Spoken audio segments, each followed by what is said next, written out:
In this episode, you will learn your English level: beginner, elementary, intermediate, upper intermediate, advanced, or expert. You don't need a test. You don't need a teacher. You just need your ears and a little focus. Hello, my wonderful English family. I'm Emma, and welcome back to English Unlocked, the podcast, where we discover your true potential through language. Today is special. Today, we're going on a journey together, a journey to discover exactly where you are in your English learning. You will listen to 6 authentic stories, one for each level. As you listen, you'll feel when English becomes easy and when it becomes challenging. That exact moment shows you your real level. This isn't about being perfect. This is about knowing where you are today, so you can celebrate how far you've come and plan exactly where you're going next. Are you ready to meet your English level? Let's discover it together. You will listen to 6 short stories, one for each level. If one story feels easy and the next one feels difficult, that's perfect. That's how you find your level. The first level is A1, or beginner. In this level, English is simple and clear. The sentences are short. The words are common and easy. If you can understand this easily, you are at least A1. My name is Linda. I am 25 years old. I live with my roommate Sarah. We have a small cat. Her name is Luna. I love my cat very much. We live in a small apartment. The apartment has 2 rooms, a living room, and a bedroom. We share the kitchen. Our apartment is clean and quiet. There is a park near our apartment. I go to the park every evening. I walk with my cat sometimes. She stays in her carrier and watches people. I sit on a bench and relax. The park is quiet and peaceful. Every morning I wake up at 7 o'clock. I get up. I eat breakfast in the kitchen. I drink coffee. After breakfast, I brush my teeth. Then I go to work. I work in a small library. It is near my home. I walk to work. It takes 15 minutes. In the library, I help people find books. I organize shelves. I check books in and out. My supervisor is kind. My work is peaceful. At 12 o'clock, I eat lunch. I eat a salad or soup. Sometimes I drink tea. At 5 o'clock, I finish work. I go home. I am tired but happy. I cook dinner for Sarah and me. We eat together. We talk and laugh. After dinner, I wash the dishes. In the evening, I watch TV. Sometimes I listen to music. Sometimes I read a book. At 10 o'clock, I go to bed. I am sleepy. My cat sleeps next to me. Before I sleep, I think about my day. I feel good. My life is simple, but I am happy every day. All right. If you understood this story easily, congratulations, your English is at least a 1. You can understand short sentences and familiar topics. Now let's move to the next level. A 2, elementary level. Here English becomes a little richer and more connected. Sentences are longer, and you will hear more about routines, plans, and daily activities. If you can understand this story without much effort, you are at least a 2 level. My name is Carlos. I live in a small house near the city center. It is not big, but it's comfortable for me. There is a small kitchen, a bedroom, and a living room. From my window, I can see a cafe and some old buildings. In the morning, I often hear music from the cafe. I work in a cafe not far from home. I usually walk to work. because it only takes 12 minutes. When the weather is bad, I take the bus. I start work at 8 o'clock and finish at 4:30. I make coffee, serve food, and help my manager with daily tasks. My coworkers are friendly. We often talk during our break time. At lunchtime, I go to a small park with 2 coworkers. We sit on a bench and talk about our families or our weekend plans. Sometimes we laugh a lot because one of my coworkers tells funny stories about customers. After work, I don't go home right away. I usually go to the swimming pool for 45 minutes. I swim and listen to music on my waterproof headphones. When I finish, I feel tired but good. Swimming helps me relax after a busy day. At around 6 o'clock, I go home. Before dinner, I take a shower and change my clothes. Then I cook something simple. Sometimes I eat while watching my favorite cooking show. On weekends, my routine is different. I meet my friends at the city market. We buy fresh food, walk around, and sometimes have lunch together. If the weather is nice, we sit in the park and talk for hours. Great work. If this story felt easy to follow, your English is a 2 or higher. You can understand connected sentences about real life, work, and free time. Now, get ready for B1, intermediate level. If you can follow the whole story and understand the message, you're around B1 or higher. My name is Alex, and I work as a photography teacher. I teach students how to use cameras, edit photos, and create beautiful images. I've done this job for almost 5 years now, and I still love it. I like my job because it's a mix of art and technology. Every student is different, and helping them find their creative vision feels like solving a beautiful puzzle. I start work at 9 o'clock in the morning. When I arrive, I prepare my equipment and check the schedule for the day. Sometimes the lessons are simple, basic camera settings or composition rules. But sometimes they're more complex, and I have to spend hours helping students with advanced editing techniques. It can be challenging. But when I see a student create something amazing, I feel proud and satisfied. My colleagues are creative and supportive. We often help each other when someone has a difficult technique to teach. I think collaboration is one of the most important parts of any creative job. You can learn so much from people who see art differently from you.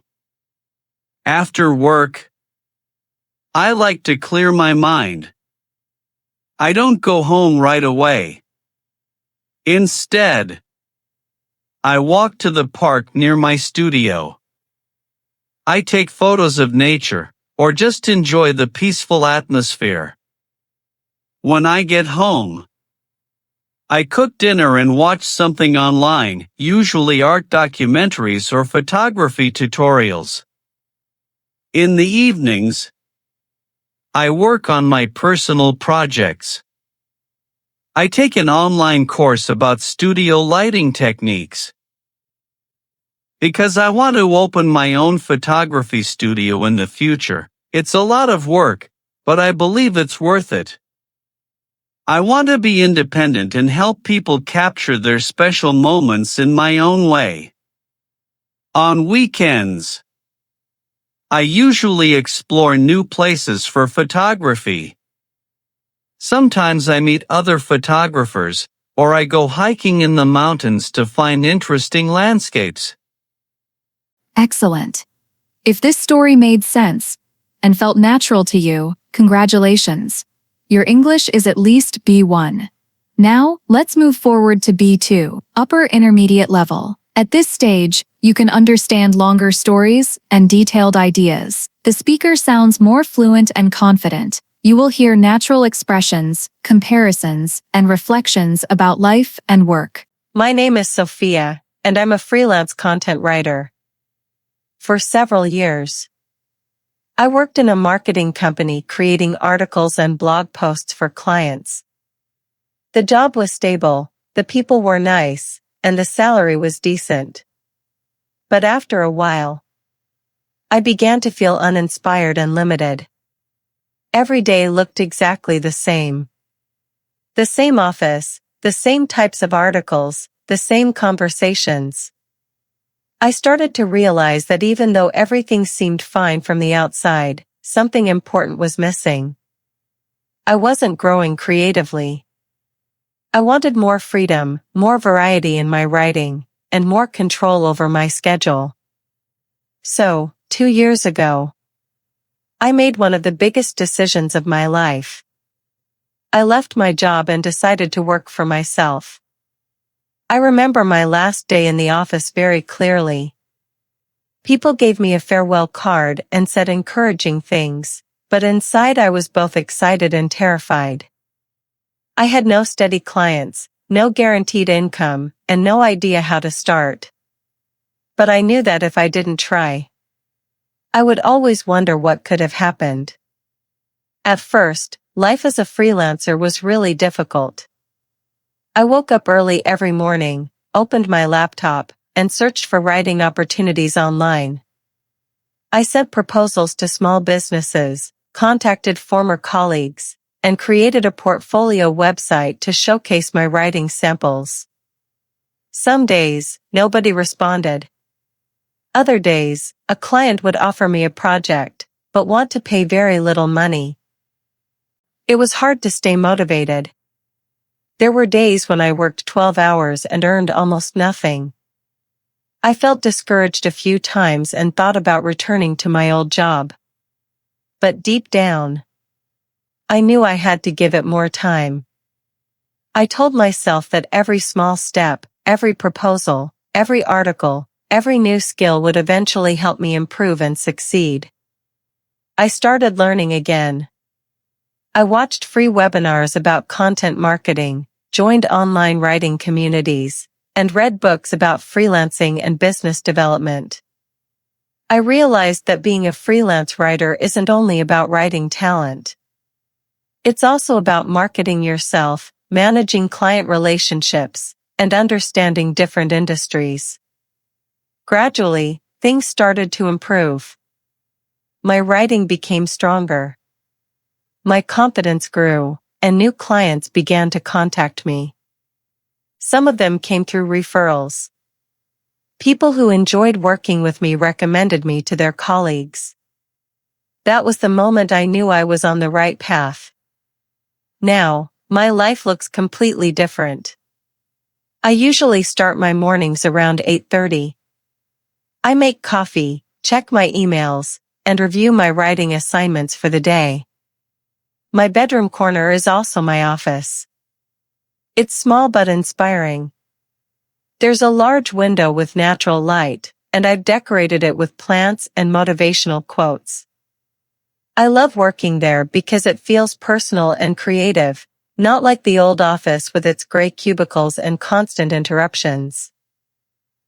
When I have multiple deadlines, I can write for hours, completely focused on my projects.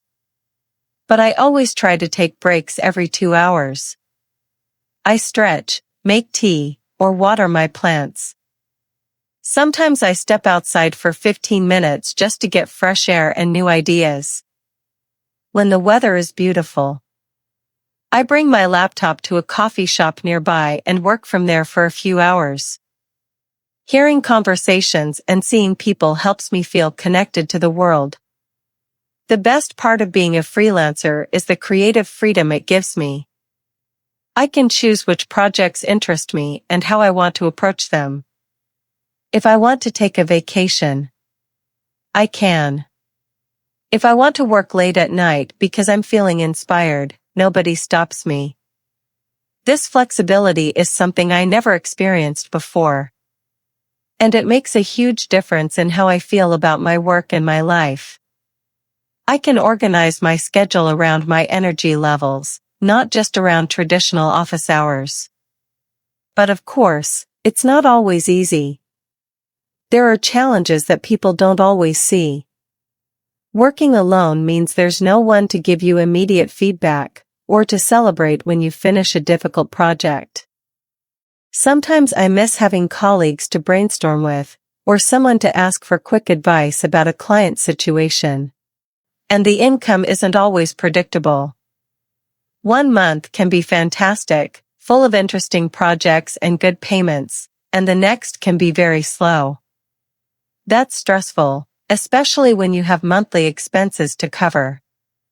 But I've learned to plan ahead and save money. When I earn more than expected, I save part of it for quieter periods. Freelancing has taught me to be more responsible with money and to think about long-term financial planning. I've also learned how to communicate with different types of clients and how not to take criticism personally. In the beginning, I felt hurt when someone didn't like my first draft. Now I understand that revision is part of the creative process. Good communication and flexibility are essential. If you listen carefully to feedback and ask thoughtful questions, you can usually create something that exceeds expectations. Another important lesson is about self-motivation and confidence. When you work independently, no one is there to encourage you when things get difficult. You have to find that motivation within yourself. I remind myself that every project, whether big or small, is an opportunity to improve my skills and build my reputation. If something doesn't go as planned, I try to see it as a learning experience, not as a personal failure. In the evenings, I like to completely disconnect from work. I close my laptop, put away my phone, and do something that helps me recharge. Sometimes I go for a long walk. Sometimes I meet friends for dinner and conversation. And sometimes I just listen to music while cooking a nice meal. I also enjoy creative writing, not for clients, but for my own satisfaction. When I write poetry or short stories for fun, I feel like I'm reconnecting with why I became a writer in the first place. There's no deadline, no client expectations, no one judging the result. It reminds me of the pure joy of creating something from nothing. When I finish a poem that I actually like, I feel completely free. That simple happiness is exactly what I was searching for when I decided to leave my corporate job. Looking back now, I'm grateful for the risk I took. It wasn't easy. In fact, it was one of the most challenging things I've ever done. But it transformed me in ways I never expected. I've become more organized, more patient, and much more confident in my abilities. Most importantly, I've learned that independence doesn't mean isolation. It means taking responsibility for your choices and having enough courage to create your own path. You have to be patient with yourself. You have to move forward slowly, step by step, and trust that the journey you're on will lead you somewhere meaningful. And it has. I may not earn as much as I did in my corporate job, and I don't have a large team around me, but I wake up every morning feeling excited about my work. I've created a life that feels authentically mine. And every time I complete a project or receive positive feedback from a client, I smile and think, yes, this is exactly where I belong. Wonderful. If you understood this story easily, great job. Your English is upper intermediate or higher. Now you're ready for more advanced English. That includes deeper thinking and reflection. Let's move to C1, advanced level. Now, English becomes truly natural and expressive. You will hear more abstract ideas, longer sentences, and deeper reflections about work and life. Listen for how ideas connect and how emotions are expressed through rhythm and choice of words. My name is Michael, and I work as a team leader for a marketing agency. I've been in this field for nearly 8 years, and during that time, I've learned something fascinating. Leading people is often more complex than managing campaigns. Campaigns have clear objectives, measurable results, and predictable timelines. People, on the other hand, have emotions, creative ideas, and completely different approaches to solving the same challenge. Balancing both aspects is what makes my role so engaging and occasionally so demanding. A typical day for me begins early. I prefer to arrive before my team while the office is still peaceful. That first hour establishes the energy for everything that follows. I make coffee, open my laptop, and review our current campaigns and client projects. I read updates from team members, check messages from clients, and try to anticipate where potential challenges might emerge. This is my time to think strategically, plan carefully, and prepare mentally before the collaborative energy of the day begins.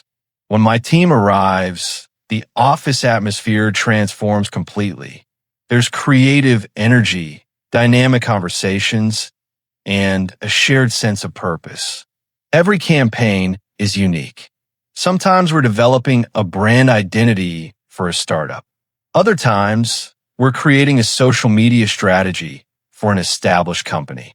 Each project requires seamless coordination between copywriters, designers, and client relationship managers.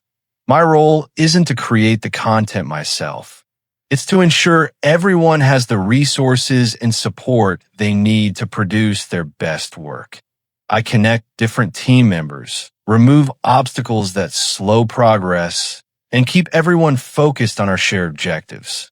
In many ways, my job is like being a bridge, linking different creative processes so that communication flows naturally and productively. When someone on my team feels overwhelmed or uncertain, my first instinct is to listen carefully, not to immediately provide solutions. It took me several years to understand that effective leadership doesn't mean having answers to every question. It means creating an environment where people feel safe to express concerns and share innovative ideas. Most workplace problems don't stem from lack of talent or technical skills. They come from misunderstandings or ineffective communication. If you can help people feel heard and valued, they usually discover their own creative solutions. I've also learned that strong leadership is less about control and more about building trust. When your team trusts your judgment and intentions, they'll share honest feedback, admit mistakes without fear, and take ownership of their contributions. But trust doesn't develop overnight. It's something you build gradually through consistency, fairness, and genuine respect for each person's unique strengths. You can't simply demand trust from people.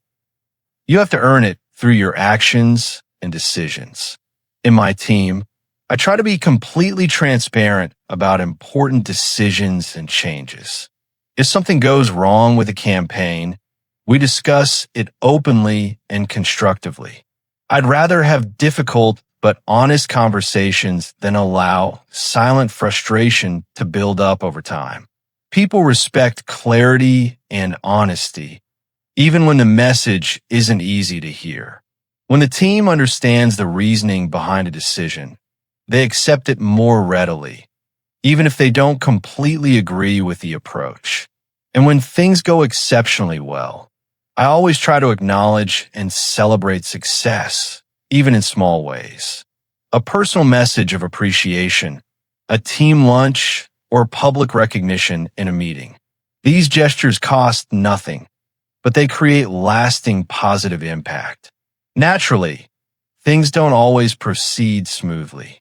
Sometimes deadlines shift unexpectedly. Clients change their vision halfway through a project, or unexpected technical problems arise. In those challenging moments, my job is to keep everyone calm and focused on solutions. If I show panic or frustration, the entire team will feel that negative energy. So, I try to remain grounded and remind everyone that setbacks are part of the creative process, not signs of failure or incompetence. We analyze what happened, address it collaboratively, and move forward together. Blaming individuals doesn't solve problems. Learning from experiences does. It's about transforming setbacks into valuable lessons for future projects. One campaign I'll never forget was a major product launch 18 months ago. Everything seemed perfectly prepared, or so we believed. 3 days before the launch date, our main promotional video had serious technical issues that made it unusable. The entire team worked late trying to identify and fix the problem. Everyone felt stressed and exhausted. Instead of pushing harder and creating more pressure, I suggested we all take a complete break. We ordered dinner, went outside for fresh air, and talked about anything except work. 2 hours later, one of our designers suddenly realized exactly what was causing the technical problem. It took only 20 minutes to fix. That experience taught me something invaluable. Sometimes progress happens when you stop forcing it and allow space for natural solutions to emerge. Excessive pressure can actually blind you to obvious answers. Fresh perspective and mental clarity often bring breakthrough moments. I often reflect on how much my professional experience has taught me about life in general, in work and in personal relationships. Everything ultimately comes down to effective communication. When we express ourselves clearly and listen with genuine attention, problems become more manageable. When we make assumptions, ignore important details, or rush through conversations, small misunderstandings grow into major conflicts. That's why I try to remain honest and calm, especially during stressful situations. I've discovered that tone and emotional energy can be more powerful than the actual words we choose. A kind and respectful voice can resolve what dozens of emails cannot. Another crucial lesson involves resilience and adaptability, the ability to recover and rebuild after things don't go as planned. Campaigns fail sometimes, clients decide to work with other agencies, budgets get reduced unexpectedly. But if you maintain a steady and positive mindset, you can always find ways to move forward. I tell my team that resilience is like a muscle that grows stronger each time you exercise it. When something doesn't work as expected, we don't see it as wasted effort. We see it as valuable training for the next challenge we'll face. After long days filled with meetings, creative reviews, and client presentations, I crave silence and simplicity. That's why I enjoy quiet activities like walking in nature, reading thoughtful books, or cooking elaborate meals.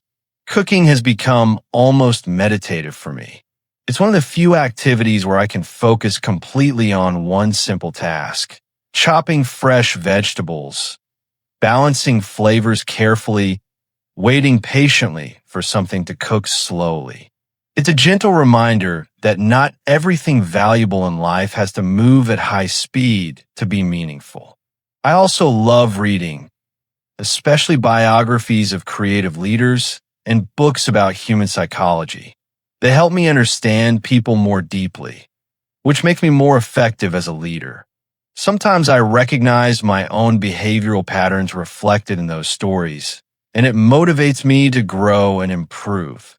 Learning, if it realized, doesn't end when you finish formal education. It continues quietly every day through the people you meet, the challenges you face, and the experiences that shape your perspective. People often ask me if I ever feel restless doing such quiet activities after such intense work days, but I don't. For me, peace isn't something you find by escaping from life's demands. It's something you cultivate through how you choose to respond to daily challenges. It's a conscious choice, a daily practice of mindfulness. I've learned to distinguish between what I can influence and what lies beyond my control. That distinction, I believe, is one of the most difficult but essential lessons of mature adulthood. If there's one thing my career has taught me above all else, it's that success isn't only about completing projects or achieving specific goals. It's about growing as a human being while you pursue those objectives. Each challenge teaches me something new about patience, active listening, and genuine empathy. You don't learn authentic leadership from textbooks or job titles. You learn it from real experience, from working with diverse people, from making mistakes and recovering from them. You learn it during the moments when everything seems to be falling apart and you're the person who needs to hold things together. And in those crucial moments, you discover that leadership and life aren't really about control at all. They're about connection and trust. The more genuinely you listen to others, the more they trust your guidance. The more you trust their capabilities, the better they perform. And when the team succeeds together, it doesn't feel like your personal achievement alone. It feels shared and collaborative. That's the most rewarding aspect of my work. Watching people develop confidence, seeing them become capable enough to lead others someday. So yes, managing marketing campaigns is intellectually complex, but leading people, helping them believe in their potential, helping them discover their purpose, that's the real challenge and also the deepest satisfaction. Because at the end of every successful project, what remains with you isn't the final report or the performance metrics. It's the relationships you've built, the lessons you've learned, and the quiet satisfaction that you've made a positive difference in some meaningful way. Outstanding. If that story felt natural and clear, your English is at least C1. Finally, you will reach C2, the expert level. Here, language sounds effortless, elegant, and emotional. You will hear subtle ideas, sophisticated vocabulary, and gentle rhythm. My name is Elena, and over the years, I've come to understand that the most difficult aspect of life isn't making decisions. It's comprehending what they truly mean. When we're young, we imagine that every choice opens a door to something better. A more fulfilling career, a more inspiring city, a more authentic version of ourselves. We move through those doorways one after another, rarely pausing to notice what we leave behind. But eventually, you look back and recognize that every decision carries both gain and loss. Something discovered, something relinquished. For many years, I pursued progress without clear direction. I changed careers, changed cities, changed dreams, always convincing myself I was moving forward. But sometimes I wasn't moving toward anything meaningful. I was simply running away from stillness and silence. There's a peculiar fear in stillness, as if quiet moments might reveal truths we've tried to hide from ourselves. It took me years to understand that silence isn't empty or void. It's full of resonance and depth. Quiet truths that only emerge when external noise finally fades away. These days I live quite differently. My mornings are unhurried and contemplative. I prepare coffee slowly, open the window wide, and allow natural light to spill across the wooden floor. That small moment, gentle and ephemeral, feels like the most honest part of my entire day. I don't rush to check messages or review plans. I simply sit there quietly and listen to the subtle hum of the world, to my own thoughts, to whatever speaks in the spaces between things. I used to believe that meaning came primarily from action and achievement. Now I understand it grows out of reflection and awareness. I still work professionally. I'm a freelance editor, but my relationship with work has fundamentally changed. What once felt like external pressure now feels like meaningful practice. Yes, it's technical and analytical, but I try to find the deeply human elements within all that written structure. Real progress, I think, isn't when systems become faster or more efficient.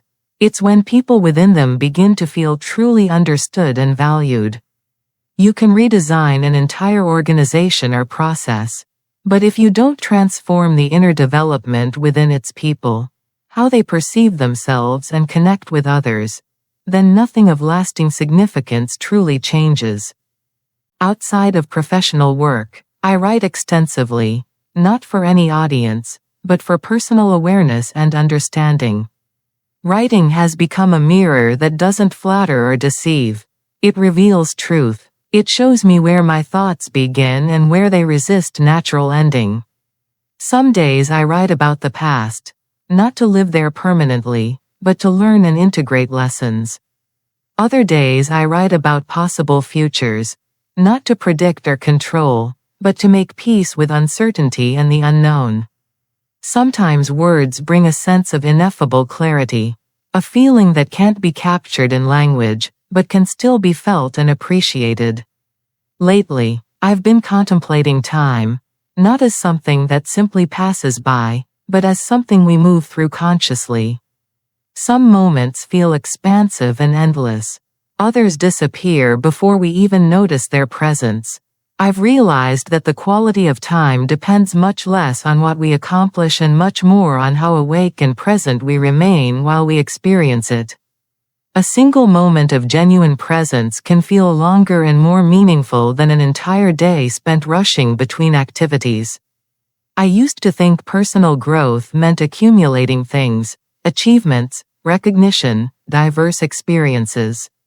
Now I see it quite differently. Growth to me has become subtraction and release. The art of letting go gracefully. It's choosing what to release so that what truly matters has space to remain and flourish. We live in a culture that worships addition and accumulation.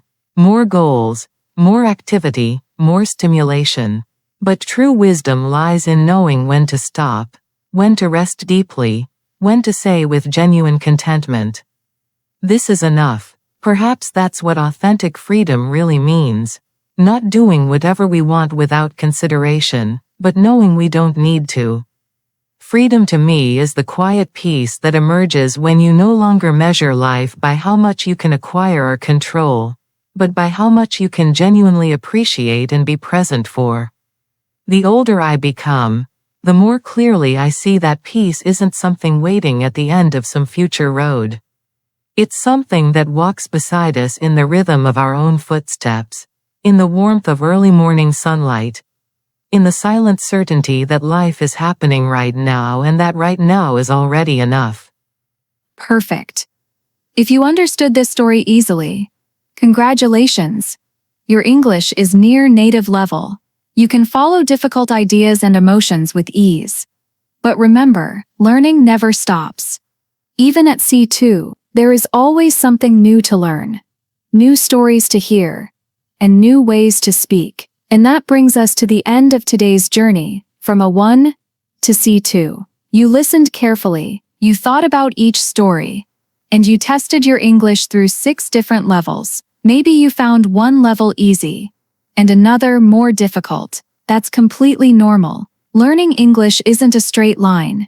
It's a slow process of growing, step by step. So what did you learn about yourself today? Which story felt most natural to you? Which one was more challenging? That exact moment, when English changed from easy to difficult, that's your current level. But here's what I want you to remember. Your level today is not your level forever. Learning English is like climbing a mountain. Sometimes you move quickly, sometimes you rest, but every step takes you higher. I've been teaching English for many years. I've seen thousands of students change their lives with English. The students who succeed aren't always the smartest ones. They're the ones who keep practicing, who feel happy about small wins, and who never give up. Your English journey is special to you. Don't compare yourself to others. Compare yourself to who you were yesterday, last month, last year.